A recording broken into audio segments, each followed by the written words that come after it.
বলতে পারবো কিনা কথাটা আপনি, এই আলবদর রাজাকারের বাচ্চারা এখনো কিন্তু ফজলুর রহমানদের মতো মুক্তিযোদ্ধারা জীবিত আছে। এই দেশে মুক্তিযুদ্ধ হয়েছে, মুক্তিযুদ্ধ সত্য, 30 লক্ষ লোক জীবন দিয়েছে, এটাও সত্য।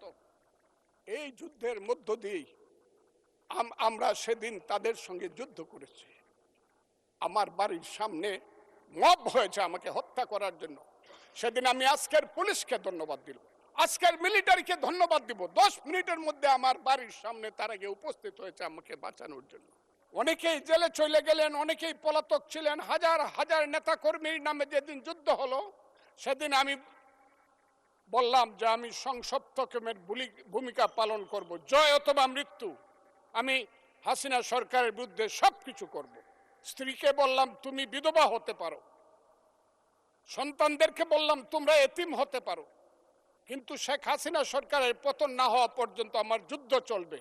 এবং আমি বোধহয় একমাত্র ব্যক্তি যে 4 আগস্ট দুপুর 1টার সময় বলেছিলাম যে আগামী 24 ঘন্টার মধ্যে শেখ হাসিনা চলে যাবে, কারণ তার সরকার উত্তর সিরানা হয়ে গেছে। এবং 23 ঘন্টার মধ্যে শেখ হাসিনার সরকার চলে গিয়েছিল। আমি বক্তব্য দিতে ওঠার আগেই আপনি বিশেষ কারণে আমাকে বসিয়ে দিলেন, যৌক্তিক কারণে। কিন্তু এরপরেই হাউস যা হলো, এখন আমার বক্তব্য কি হবে আমি বুঝতে পারছি না। কারণ আমার মনটা খুব ভালো নেই মাননীয় স্পিকার, আমার গলাটাও ভালো না। কারণ গতকাল সারা রাত আমি ঘুমাতে পারিনি। হাওর অঞ্চলে যে বৃষ্টি হচ্ছে, যে শিলাবৃষ্টি হচ্ছে, হাওর অঞ্চলের সমস্ত ফসল তলিয়ে যাচ্ছে। একটা মাত্র ফসল, 12 মাস মানুষকে অন্যের উপরে, অন্য এলাকার উপরে নির্ভর করে থাকতে হবে তাদের পেটের ভাত পরনের কাপড়ের জন্য। আমি এই ব্যাপারে আমাদের নেতা, সংসদ নেতা এবং মাননীয় প্রধানমন্ত্রী সহ সংশ্লিষ্ট সমস্ত মন্ত্রীদের কাছে অনুরোধ করছি, হাওর অঞ্চলকে দয়া করে এবার বাঁচা।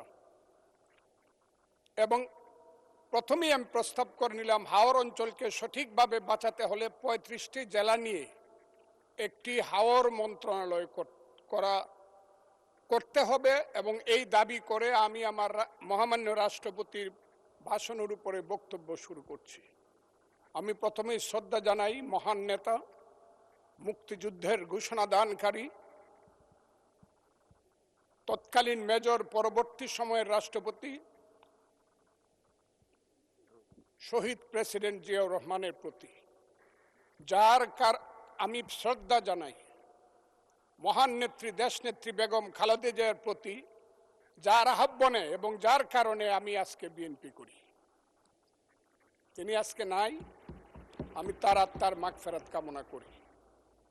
আমি বক্তব্যের আগেই আমাদের নেতা প্রধানমন্ত্রী জনাব তারেক রহমান, তাকে উদ্দেশ্য করেই বলবো, মর্নিং শোজ দ্য ডে। সকালবেলায় দেখা যায় বিকালটা কেমন যাবে। আমাদের প্রধানমন্ত্রী এই দেশের জন্য, এই দেশের উন্নয়নের জন্য প্রথম থেকেই যে কর্মসূচি নিয়ে কাজ করছেন। কালকেও যশোর থেকে উলসি খাল খনন করে তিনি এসেছেন। আমার বিশ্বাস এই দেশের মানুষের দুর্ভাগ্য দূর করে বাংলার পূর্বাকাশে নতুন সূর্য উঠবে বলে আমি বিশ্বাস করি। মাননীয় স্পিকার, রাষ্ট্রপতি ভাষণের উপরে আমার মিক্সড ধারণা আছে। আমার প্রথমেই বলতে হবে, সেই সত্য যা রচিবে তুমি, যা ঘটে তা সত্য নয়, কবি তব মনোভূমির রামের জন্মস্থান, অযোধ্যার চেয়েও সত্য যেন, বাল্মীকির কবিতা। কারণ হলো, মাননীয় রাষ্ট্রপতি যা যা বলেছেন, আমি প্রথমেই বলি 2, 3 এবং 4 নম্বর প্যারা। 2 নম্বর প্যারায় মুক্তিযুদ্ধকে উনি যেভাবে বলেছেন সঠিক বলেছেন, কিন্তু আরো বিস্তারিত হলে আমাদের প্রধানমন্ত্রী যেমন বলেন যে মুক্তিযুদ্ধকে মহিয়ান করতে হবে, মুক্তিযুদ্ধ আরো মহিমান্বিত হতো আরেকটু ইলাবোরেট করে লেখলে। কারণ মুক্তিযুদ্ধের ইতিহাস মহাসমুদ্রের চেয়েও গভীর ইতিহাস। আমি আজকে আপনার কাছে বলবো 3-4 প্যারায় মুক্তিযোদ্ধাকে যেভাবে 5ই আগস্টের সঙ্গে তুলনা, যোদ্ধাদের সঙ্গে তুলনা করা হয়েছে। 5ই আগস্টের যোদ্ধাদেরকে আমি ছোট করে দেখি না। তাদের যারা শহীদ হয়েছে আমি তাদের প্রতি শ্রদ্ধা নিবেদন করি এবং তাদের আত্মার মাগফিরাত কামনা করি। শহীদ আমি ছিলাম 5ই আগস্টে, তার আগে 10 বছর যাবত, যেদিন থেকে আমি বলা শুরু করেছিলাম আওয়ামী লীগ একটি অভিশপ্ত রাজনৈতিক দল, সেই দিন থেকে 10টি বছর নিরন্তর আমি যুদ্ধ করেছি।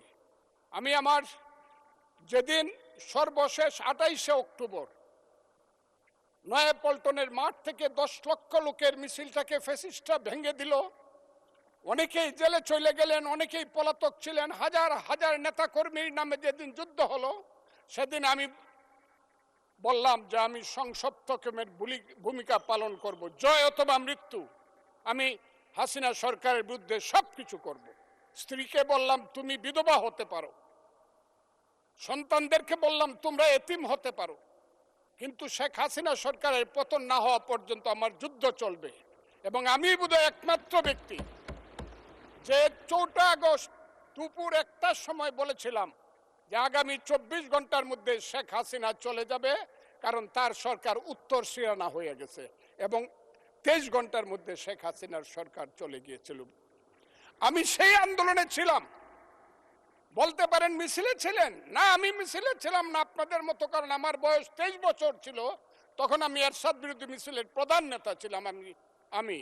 কিন্তু এখন আমার বয়স 78 বছর। আমার ছেলে ব্যারিস্টার 5 বছর আগে, আমার ছেলে ইঞ্জিনিয়ার 10 বছর আগে, তারা 5 দিন পর্যন্ত বাসায় আসেনি, তারা মিছিলে গিয়েছিল, তারা কেউ বাসায় আসেনি। কাছেই আগস্ট মাসকে আমিও খুব ছোট করে দেখি না, তবে কোনো কারণে আগস্ট কোনো বিপ্লব নয়, আগস্ট হলো গণ অভ্যুত্থান। সেই গণ অভ্যুত্থানকে যারা মুক্তিযুদ্ধ এবং মুক্তিযোদ্ধার সঙ্গে তুলনা করতে চায়, জুলাই যুদ্ধ এবং মুক্তিযুদ্ধ, তাদেরকে আমি বলবো, সবাইকে আমি বলবো, এই কথাটা বলাই অন্যায়। কারণ মুক্তিযুদ্ধ প্রশান্ত মহাসাগরের সঙ্গে ডুবার তুলনা করা যেমন, হিমালয় পর্বতের সঙ্গে টিলার তুলনা করা যেমন, মুক্তিযুদ্ধের সঙ্গে 5ই আগস্টের তুলনা করা ঠিক তেমনি। আমি আজকে খুব পরিষ্কারভাবে বলতে চাই, মুক্তিযুদ্ধ এবং স্বাধীনতা সংগ্রাম একদিনে বাঙালি জাতির হয় নাই। ওই কালকে আমাদের ভাই, আমার এক ভাই ব্যারিস্টার নৌসাদ জমির পাল বংশের কথা বলেছিল, যে পাল বংশ আজ থেকে প্রায় 1000 বছর আগে, 2000 বছর, 1000 বছর আগে বগুড়ার মহাস্থানগড় পুণ্ড্রবর্ধনের রাজধানী স্থাপন করে বাঙালির যে শাসন শুরু করেছিল, তারপরে সেন শাসন থেকে ধরে সর্বশেষ মুঘল শাসনের পরে যখন 1757 সনে মির্জাফরের বিশ্বাসঘাতকতায় সিরাজউদ্দৌলার পতন হয়েছিল, নীল সাহেবদের অত্যাচারে যখন মানুষ জর্জরিত হয়েছিল, 1770 সন যাকে বলা হয় 74-এর মন্বন্তর, সেই সময়ে যখন বাংলার 1/3 লোক না খেয়ে মরেছিল, নীল সাহেবদের অত্যাচারে যখন বাংলার মায়েরা কেঁদে কেঁদে ছড়া বলতো, ছেলে ঘুমালো, পাড়া জুড়ালো, বর্গি এলো দেশে, বুলবুলিতে ধান খেয়েছে, খাজনা দিব কিসে, ধান ফুরালো, পান ফুরালো, খাজনার উপায় কি, আর কটা দিন সবুর করো রসুন বুনেছি। সেই যে ব্রিটিশের বিরুদ্ধে যুদ্ধে বাংলার মানুষ প্রথম নেতৃত্ব দিয়েছিল, সেই নেতৃত্বের মাধ্যমেই আমরা দেশ স্বাধীন করেছিলাম। আমি আজকে আপনাদেরকে বলি, 2005 সন থেকে ধরে 8 সনে ক্ষুদিরাম মের ফাঁসি, যে ফাঁসিতে গান হয় বাংলায় আজও একবার বিদায় দেমা ঘুরে আসি, সেই প্রফুল্ল চাকির ফাঁসি, এই যে যুদ্ধ, তারপরে চিত্তরঞ্জন দাস, এরপরে 190 বছর পরে একজন বাঙালি মুসলমানের সন্তান, বাড়ি তার বরিশাল, সিরাজউদ্দৌলার পরে প্রথম বাংলার সিংহাসনে বসলো। ওই দিন দেখলাম 2 জন মন্ত্রী সাহেব বললেন উনি মুখ্যমন্ত্রী। নো, 1937 সনে যখন শেরে বাংলার সিংহাসনে বসেছিলেন, তখন উনি প্রধানমন্ত্রী ছিলেন। সেই শেরে বাংলা ফজলুল হক, হুসেন শহীদ সোহরাওয়ার্দী, দেশ থেকে দেশান্তরে গিয়ে সুভাষ বোস, মৌলানা আব্দুল হামিদ খান ভাসানী, বঙ্গবন্ধু শেখ মুজিবুরেরা বাংলাদেশের স্বাধীনতা সংগ্রামের ভিত্তি স্থাপন করেছিল। সেই ভিত্তির উপরে দাঁড়িয়েই 1971 সনে আমাদের নেতা সেই শহীদ জিয়াউর রহমান বলেছিলেন প্রথম নিজের নামে, I Shaheed Zia, I Major Jia do hereby declare the independence of Bangladesh, প্রথম নিজের নামে পরে বঙ্গবন্ধুর নামে। আমি আজকে আপনাদের কাছে বলতে চাই, মুক্তিযুদ্ধ এত সহজ জিনিস না। আপনি যে এখানে বসে আছেন, আপনি যে সালুটি করে যুদ্ধ করেছিলেন 4 দিন, কত লোক মারা গিয়েছে, কত সন্তান শহীদ হয়েছে, একটা বন্দুকের আওয়াজ, একটা কামানের আওয়াজ সিলেটে হয়েছে, আর আমি ময়মনসিংহে বসে সেই আওয়াজটি শুনেছি। আখাউড়াতে সেই নদীতে যে যুদ্ধ হয়েছে, যে যুদ্ধে নেতৃত্ব দিয়েছে খালেদ মুশাররফ, হায়দারেরা, সেই শব্দ আমার বাড়ি থেকে 100 কিলোমিটার দূরে সেই শব্দ আমি শুনেছি। ওই যে ধানোয়া কামালপুরে কর্নেল তাহেররা যুদ্ধ করেছে, সেই যুদ্ধের সংবাদ শব্দ আমি কিশোরগঞ্জ থেকে শুনেছি। 11টা সেক্টর ছিল। 1 নম্বর সেক্টর কমান্ডার জিয়াউর রহমান, 2 নম্বর খালেদ মুশাররফ। জিয়াউর রহমান যখন ব্রিগেড কমান্ডার হলেন, তখন কমান্ডার হলেন সেইখানে। ওই ফেনীর যুদ্ধ, জাফর ইমামদের আজকে যাই করুক তারা, বিলুনিয়ার যুদ্ধ তো আমরা বলবো না। 2 নম্বর সেক্টর কমান্ডার খালেদ মুশাররফ হায়দার, 3 নম্বর সেক্টর কমান্ডার শফিউল্লাহ, 4 নম্বর সিআর দত্ত, 5 নম্বর মীর শৌকত আলী, 6 নম্বর MK বাশার, 7 নম্বর কাজী নুরুজ্জামান, 8 নম্বর MA মঞ্জুর, 9 নম্বর MA জলিল, এবং সর্বশেষ 11 নম্বর হইল কর্নেল তাহের, যার পা চলে গিয়েছিল। সেই যুদ্ধ, যে যুদ্ধে সারা পৃথিবী জড়িত ছিল, যে যুদ্ধে ইন্ডিয়া 3রা ডিসেম্বর 1971 সনে আমাদেরকে সহযোগী করার জন্য অংশগ্রহণ করেছিল, এবং তার হাজার হাজার সৈন্য এই মাটিতে রক্ত দিয়ে গেছে, এবং যে ইন্ডিয়া আমাদের দেশের স্বাধীনতার জন্য বঙ্গোপসাগরে যে 7ম নৌবহর এসেছিল, আমেরিকার বিশ্বযুদ্ধের রিস্ক নিয়েছিল, আমাদের জন্য সোভিয়েত ইউনিয়নের মতো তিনটা ভেটু দিয়েছিল, তা না হলে আমাদের দেশ স্বাধীন হতো কিনা সন্দেহ ছিল। সেই মুক্তিযুদ্ধের সঙ্গে যখন 1 মাসের গণ আন্দোলনকে তুলনা করা হয়, তখন মুক্তিযুদ্ধকে ছোট করা হয়। আমি মনে মনে ভাবি, হয়তোবা আমি মরে গেলেই ভালো হতো। আমি আজকে আপনাদের কাছে প্রশ্ন রাখতে চাই, 5ই আগস্টের পরে কি হলো? আমাকে একটু 5ই আগস্টের পরে কি হলো আপনারা জানেন। এইখানে ইউনূস সরকার ছিল, আমি শিল্পকলার সামনে থাকি, একটা গান হইতে পারে নাই, একটা নাটক হইতে পারে নাই, একটা লালনের গীতি হইতে পারে নাই, একটা বাউল গান হইতে পারে নাই। সব কিছু কালো শক্তি ধ্বংস করে দিয়েছিল। তারা বলেছিল কোন মুক্তিযুদ্ধ হয় নাই, 47-এর যুদ্ধ হয়েছে, আর 24-এর যুদ্ধ হয়েছে, আর 71-এ গন্ডগোল হয়েছে। সেই দিন মুক্তিযোদ্ধা হিসাবে আমি বলেছিলাম, আমি বলতে পারবো কিনা কথাটা আপনি, এই আলবদর রাজাকারের বাচ্চারা, এখনো কিন্তু ফজলুর রহমানদের মতো মুক্তিযোদ্ধারা জীবিত আছে। এই দেশে মুক্তিযুদ্ধ হয়েছে, মুক্তিযুদ্ধ সত্য, 30 লক্ষ লোক জীবন দিয়েছে, এটাও সত্য। এই যুদ্ধের মধ্য দিয়ে আমরা সেদিন তাদের সঙ্গে যুদ্ধ করেছি। আমার বাড়ির সামনে মব হয়েছে আমাকে হত্যা করার জন্য। সেদিন আমি আজকের পুলিশকে ধন্যবাদ দিল, আজকের মিলিটারিকে ধন্যবাদ দিব। 10 মিনিটের মধ্যে আমার বাড়ির সামনে তারা গিয়ে উপস্থিত হয়েছে আমাকে বাঁচানোর জন্য। অনেক চক্রান্তের মধ্য দিয়ে ইলেকশন হয়েছে। সেই ইলেকশনে তারা কি করেছে, আজকে যারা আমার ডান দিকে বসে আছে তারা কি করেছে, একদিন তো আমরা ভাই ছিলাম নাকি?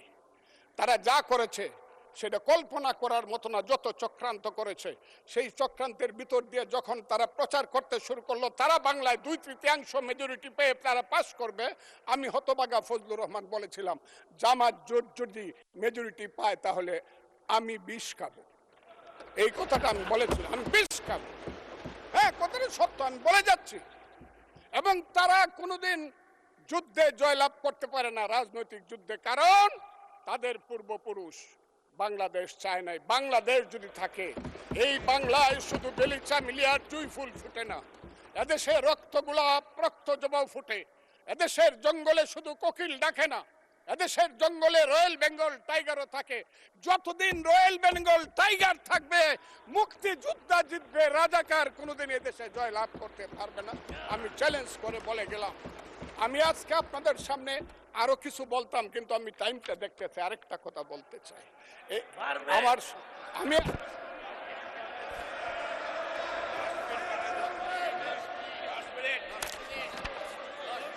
আমাকে 5 মিনিট সময় দেন, আমি শেষ করে ফেলবো। আমি আজকে আপনার সামনে শুধু বলতে এসেছি,